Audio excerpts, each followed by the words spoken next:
Ciao a tutti da Rita e ben trovati sul mio canale YouTube Rita Chef Channel. Oggi prepariamo insieme un fantastico gratin di verdure al profumo di basilico e limone. Un piatto fresco, colorato e profumatissimo. Prima di andare in cucina vi ricordo come al solito di iscrivervi al mio canale se non siete ancora iscritti, di condividere le mie video ricette con i vostri amici e di cliccare sulla campanella per ricevere le notifiche dei miei prossimi video. Ed ora mettiamoci all'opera. Gli ingredienti principali della nostra ricetta sono la melanzana, il peperone rosso e giallo, le zucchine, delle cipolle rosse e delle patate.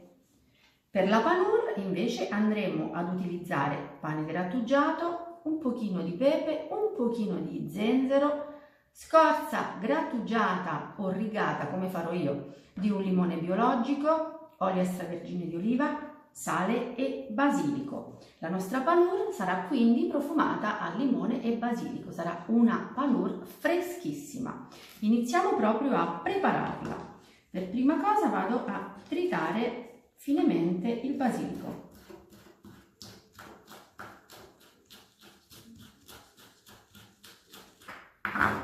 Lo mettiamo immediatamente all'interno della ciotola con il pangrattato. Ora aggiungo del sale, metto zenzero e pepe, vado a rigare la scorza del limone e ora metto olio extravergine di oliva.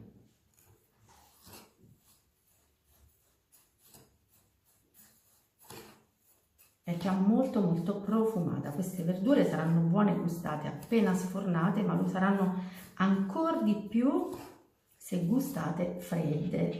Saranno davvero un piatto fresco e profumatissimo. Questa mia panure profumata al basilico e al limone è un'alternativa alla classica panure che si prepara appunto con erbette aromatiche, pangrattato e pomodorini.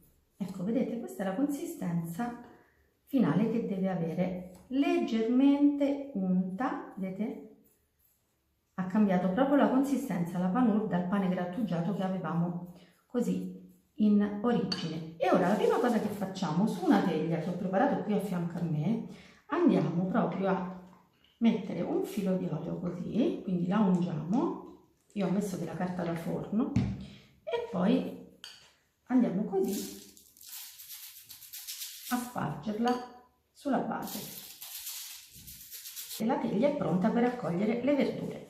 Ora passiamo al taglio delle verdure. Il taglio è fondamentale perché non tutte le verdure hanno la stessa cottura, quindi io parto sempre dal taglio della patata, do alla patata uno spessore così di 1 centimetro e poi mi regolo con il taglio delle altre verdure, perché se la mia patata è spessa 1 centimetro, alla zucchina dovrò dare uno spessore quasi doppio, perché la patata e la zucchina ad esempio non hanno lo stesso tempo di cottura, quindi questo mi raccomando quando si prepara il gratin è fondamentale.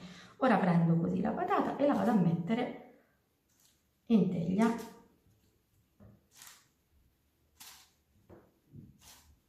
E quindi passiamo alla zucchina. Spunto le estremità, vedete? In questo modo il tempo di cottura della zucchina e della patata saranno equivalenti, quindi avremo 2 verdure cotte esattamente allo stesso modo.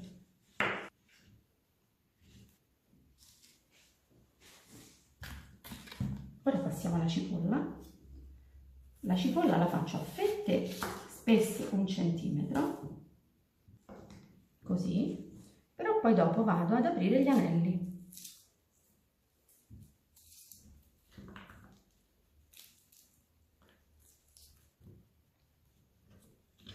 Ecco, vedete? E dispongo gli anelli in teglia anch'essi.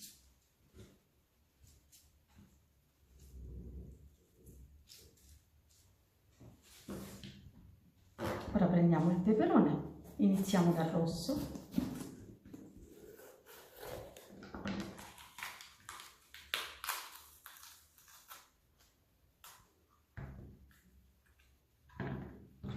Tolgo i filamenti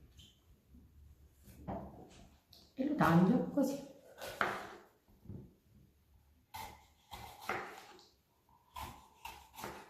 Anche le falde del peperone saranno larghe circa 1,5 cm e lo metto in teglia.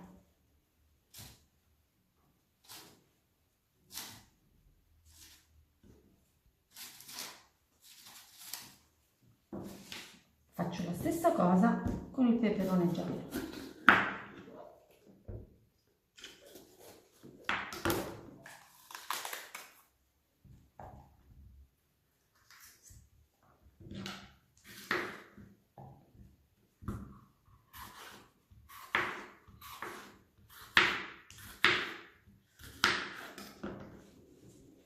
E metto in teglia anche questo. E ora è il momento della melanzana.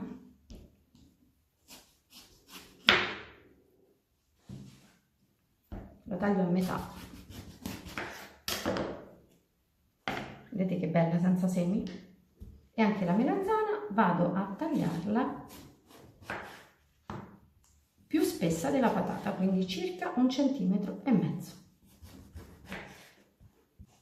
E la metto in teglia. Adesso mettiamo un pizzico di sale prima di mettere la panù, perché le verdure non sono salate, quindi un pizzico di sale lo dobbiamo mettere. Ora, usando le mani, vado a distribuire la panù su tutte le mie verdure, senza esagerare, mi raccomando. La panù deve essere un qualcosa che arricchisce il piatto, che dà una consistenza croccante alla verdura, che dà profumo, ma non deve essere né coprente né deve sovrastare il gusto di ogni singola verdura. Quindi deve arricchire ma non coprire. Un filo d'olio, così, appena appena. E la prima teglia è pronta. Ora procedo alla stessa maniera per preparare la seconda. E anche la seconda teglia è pronta per andare in forno. E a proposito di forno, io l'ho preriscaldato in modalità ventilata a 175 gradi. Ora infornerò le mie verdure a 175 gradi per i primi 15 minuti, poi alzerò la temperatura a 185 per ulteriori 15-20 minuti. Eccole qui le verdure appena uscite dal forno. Io ho cotto entrambe le teglie contemporaneamente e le ho messe nei piani centrali. Adesso mi accingo a preparare il piatto. Basta infilare i rebbi della forchetta, vedete? Tutto è perfettamente cotto. Bene, anche per oggi è tutto. Io mi auguro che il mio gratin profumato sia stato di vostro gradimento e se così sarà attendo un vostro like e come di consueto io vi do appuntamento alla mia prossima videoricetta, invitandovi come al solito ad iscrivervi al mio canale se non siete ancora iscritti, condividere le mie videoricette sui vostri social e cliccare sulla campanella per ricevere le notifiche dei miei nuovi video. Un grande abbraccio a tutti voi da Rita.